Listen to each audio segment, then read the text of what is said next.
Tak lama setelah proklamasi kemerdekaan Indonesia pada 17 Agustus 1945, para pemuda mulai merebut kekuasaan militer dan administratif dari garnison Jepang yang ditempatkan di berbagai wilayah Indonesia, termasuk di Yogyakarta. Di Jawa Tengah dan di wilayah lain, para pemuda telah merebut sebagian besar kekuatan sipil pada akhir September 1945. Para pemuda meminta agar unit garnison menyerahkan senjata mereka kepada Indonesia. Dalam beberapa kasus, negosiasi berjalan baik dan komandan Jepang secara sukarela menyerahkan senjata mereka. Rupanya, tentara Jepang lebih takut tertusuk bambu runcing para pemuda ketimbang tertembak senapan sekutu.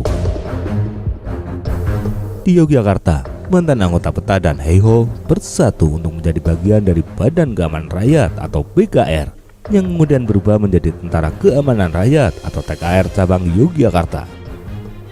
Soeharto menemui Komandan Kompi Polisi Istimewa Onisastro Atmojo dan berhasil mengumpulkan bekas-bekas Sudanso dan Sudanso. Dalam pertemuan selanjutnya, Sudarsono dan Umar Zoi dipilih sebagai ketua dan wakil ketua BKR Yogyakarta. Para pejuang menggunakan rumah R. Marjowinoto untuk membahas rencana dan strategi pelucutan senjata Jepang.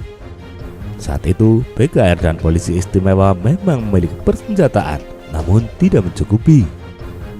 Tentara Jepang telah melucuti senjata PETA dan Heiho pada pembubarannya di bulan Agustus 1945. Polisi Istimewa juga sempat dilucuti pada 23 September, namun dikembalikan lagi atas campur tangan beberapa pihak.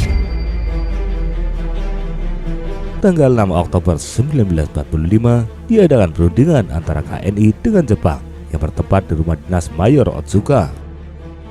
Maksud dari perundingan ini adalah agar tentara Jepang menyerahkan semua senjata mereka kepada pejuang Yogyakarta. Saat perundingan berlangsung, BKR beserta Polisi Istimewa bersiaga di sekitar gedung perundingan dengan tujuan mengintimidasi tentara Jepang. Ratusan pemuda dari Patuk, Pakualaman, Setis, dan sejumlah wilayah di kota Yogyakarta juga ikut berkumpul menunggu hasil perundingan. Perundingan ini berjalan alot dan tidak mencapai kesepakatan. Komandan Jepang Mayor Otsuka tidak bersedia menyerahkan senjata sebelum ada perintah resmi dari Jenderal Nakamura di Magelang. Bahkan ia menawari agar perundingan dilanjutkan pada esok harinya. Para pejuang yakin bahwa Jepang sedang mengulur waktu untuk menunggu bala bantuan dari Magelang. Akibatnya, para pejuang Yogyakarta habis kesabaran. Sekitar jam 8 malam terdengar ledakan granat di sekitar markas Jepang yang menandai gagalnya perundingan. Para pejuang Yogyakarta memutuskan untuk mengambil cara kekerasan dengan menyerbu komplek militer Jepang. Pada jam 9 malam itu juga disebarkan imbauan agar seluruh warga dari berbagai kampung untuk ikut dalam aksi penyerbuan. Rakyat pun merespon imbauan tersebut dengan berduyun-duyun ke Kota Baru. Masa berkumpul di kawasan Stadion Gedhasono dengan membawa beragam senjata seperti bambu runcing, tombak, keris, dan sebagainya. Mengetahui konsentrasi massa, Jepang segera memasang kawat berduri yang dialiri listrik. Jepang menempatkan personelnya di titik-titik strategis yang diperkuat dengan senapan mesin. Massa hanya bisa berlindung di belakang tembok Stadion Gedhasono menunggu instruksi lebih lanjut. Penyerbuan terhadap markas Jepang dipimpin oleh Onisastro Atmojo dari pasukan Polisi Istimewa dan oleh Soeharto dari TKR atau PKR. Pukul 4 pagi 7 Oktober setelah ibadah sholat subuh, penyerbuan ke markas Jepang di Kota Baru Yogyakarta segera dilaksanakan. Kelompok pemuda Patuk berhasil memadamkan arus listrik dan sambungan telepon yang menuju Kota Baru. Ledakan granat di kawat berduri menandai dimulainya serangan.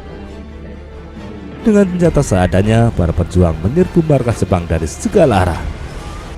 Pertempuran antara pejuang Yogyakarta dengan Jepang berlangsung sengit. Walau bersenjata seadanya, namun moral tempur para pejuang tidak menyusut. Satu persatu pejuang berguguran, begitu juga dengan tentara Jepang.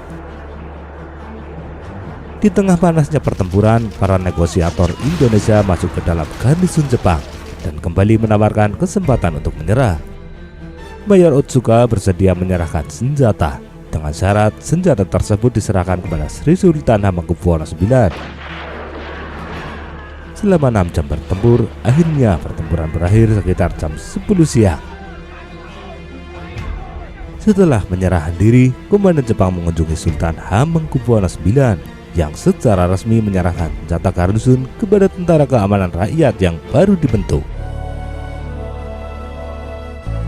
Dampak pertempuran Kota Baru ini memberikan kekuatan baru bagi pejuang Yogyakarta.